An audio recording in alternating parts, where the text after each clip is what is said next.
Raw, IB, ये नाम सुनते ही ना दिमाग में एक अलग सी तस्वीर बनती है। ताकत की, रहस्य की और दुश्मनों के दिलों में खौफ की। पर एक सवाल है जो हमेशा से सबके मन में रहता है और आज हम उसी सवाल की जड़ तक पहुंचने की कोशिश करेंगे। तो वो सवाल क्या है?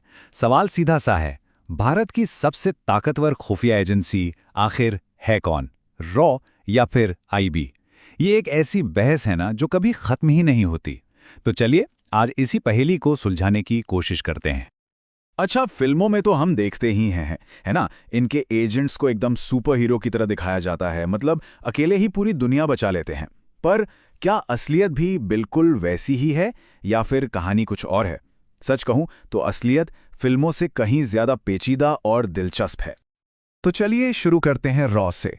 वो एजेंसी जिसकी नजरें हमेशा सरहदों के उस पार दुश्मन की हर हरकत पर गड़ी रहती हैं। रॉ यानी कि रिसर्च एंड एनालिसिस विंग। इसका गठन 1962 और 1965 की लड़ाइयों के बाद हुआ था, जब हमें एहसास हुआ कि खुफिया जानकारी में कहीं चूक हो रही है। तब बनी थी रॉ। और इसका मकसद बिल्कुल साफ था और आज भी है। भारत की सीमाओं के बाहर दुश्मनों की हर एक हरकत, हर एक चाल पर पैनी नजर रखना। तो समझिए, रॉ का जो असली प्लेइंग फील्ड है ना, वो देश के बाहर है।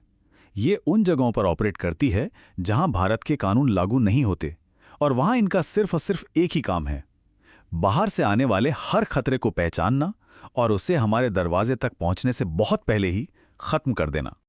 ये जो लाइन है ना, ये रॉ की पूरी फिलॉसफी बता देती है। वो इंतजार नहीं करते कि हमला हो, नहीं, वो लड़ाई शुरू होने से पहले ही दुश्मन की कमर तोड़ देते हैं। ये एजेंसी रिएक्ट नहीं करती, ये एक्ट करती है, एक्शन लेती है। अच्छा, तो ये तो हुई सरहद के पार की बात। अब आते हैं देश के अंदर। यहां हमारी हिफाजत की जिम्मेदारी किसकी है? तो चलिए अब बात करते हैं आईबी की। आईबी यानी इंटेलिजेंस ब्यूरो। ये भारत की सबसे पुरानी, सबसे अनुभवी खुफिया एजेंसी है। मतलब इसकी जड़ें बहुत बहुत गहरी हैं। और इनका मिशन है देश के अंदर, जी हां, देश के अंदर पनप रही हर साजिश को उसके अंजाम तक पहुंचने से पहले ही नेस्तनाबूद कर देना। तो आईबी को देश के अंदरूनी खतरों के खिलाफ हमारी पहली दीवार मान सकते हैं, फर्स्ट लाइन ऑफ डिफेंस। चाहे वो आतंकवाद हो, दंगे हों या नक्सलवाद, इन सब से आईबी ही निपटती है। यूं कह लीजिए कि देश के अंदर खतरे की पहली घंटी हमेशा आईबी के दफ्तर में ही बजती है। इन दोनों के रिश्ते को समझने के लिए ना, इससे अच्छी मिसाल हो ही नहीं सकती। सोच कर देखिए, अगर रॉ एक तलवार है जो दुश्मन के घर में घुसकर हमला करती है, तो आईबी वो ढाल है जो देश पर होने वाले हर अंदरूनी वार को रोकती है, हमें महफूज रखती है। तो अब हमारे पास ये तलवार और ढाल वाली तस्वीर साफ हो गई है। तो चलिए इसी को बेस बनाकर इन दोनों के बीच के असली फर्क को थोड़ा और गहराई से समझते हैं। देखिए, फर्क बिल्कुल साफ है। एक देश के बाहर तो दूसरी देश के अंदर। एक दुश्मन के प्लान को वहीं तोड़ देती है जहां वो बन रहा है, दूसरी उस प्लान को एक्शन में आने से रोकती है। रॉ का दुश्मन तो फिर भी विदेशी है, सामने है, पर आईबी का दुश्मन तो हमारे ही बीच छिपा हो सकता है। और सच मानिए, यही बात आईबी के काम को कहीं ज्यादा मुश्किल और खतरनाक बना देती है। तो फिर वही सवाल कि ज्यादा ताकतवर कौन? पर क्या यह सवाल ही गलत नहीं है? शायद असली ताकत वर्सेस में नहीं बल्कि एंड में है। रॉ बनाम आईबी नहीं, रॉ और आईबी। रॉ और आईबी की तुलना करना जानते हैं कैसा है? ये बिल्कुल वैसा ही है जैसे कोई पूछे कि जिंदा रहने के लिए दिल ज्यादा जरूरी है या दिमाग। अरे भाई, जवाब तो हम सब जानते हैं, दोनों में से एक भी ना हो तो शरीर बेकार है। और यही बात यहां भी लागू होती है।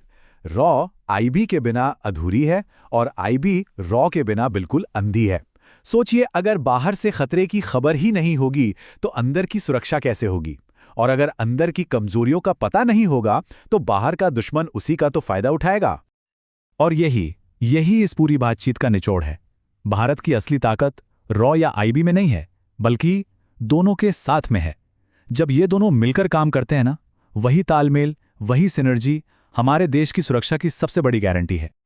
पर रुकिए, इस पूरी कहानी में ताकत और ऑपरेशन से भी बढ़कर एक चीज है, एक ऐसा पहलू है जो सबसे ऊपर है, और वो है इन गुमनाम हीरोज की कुर्बानी। चाहे कोई रॉ का ऑफिसर हो या आईबी का, उनकी एक ही पहचान होती है, गुमनामी। वो कभी सामने नहीं आते, कभी अपने काम का क्रेडिट नहीं लेते। उनके काम से इतिहास की धारा बदल जाती है, बड़े बड़े तूफान टल जाते हैं, लेकिन उनके नाम इतिहास के पन्नों में कभी दर्ज नहीं होते। और ये लाइन उनकी कुर्बानी की पूरी दास्तान कह देती है। हम सब तिरंगे के नीचे शान से अपनी जिंदगी जीते हैं, पर कुछ लोग उसी तिरंगे के लिए खामोशी से अंधेरे में गुमनाम मर जाते हैं। तो चलिए अब वापस उसी पहले सवाल पर लौटते हैं। इस सारी बातचीत के बाद अब क्या लगता है, असली ताकत किस में है? सरहद पार जाकर हमला करने वाली उस तलवार में, या फिर घर को हर तूफान से बचाने वाली इस ढाल में? इसका जवाब अब आप खुद सोचिए।